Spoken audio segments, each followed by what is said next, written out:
Ito pala ang kasaysayan ni Juan Flavier. Si Juan Martin Flavier, ipinanganak noong ika-23 ng Hunyo taong 1935, ay isang kilalang personalidad sa Pilipinas. Siya ay naging isang doktor, politiko, at tagapaglingkod sa bayan.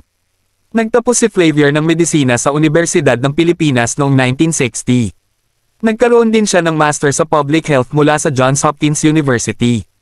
Bago pumasok sa politika, naglingkod siya bilang Dr. Teda Barrios sa Nueva Ecija at Cavite, kung saan nagbigay siya ng serbisyong medikal sa mga mahihirap na komunidad. Naging kalihim ng kalusugan si Flavier sa ilalim ni Pangulong Fidel V. Ramos mula 1992 hanggang 1995.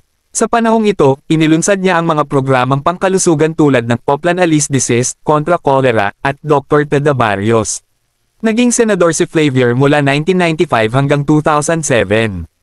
Sa Senado, nag-akda at nag-sponsor siya ng mga batas tulad ng Traditional Medicine Law, Clean Air Act, at Indigenous Peoples' Rights Act. Si Juan Flavier ay isang mahalagang personalidad sa kasaysayan ng Pilipinas, na nag-iwan ng malaking marka sa larangan ng kalusugan at politika.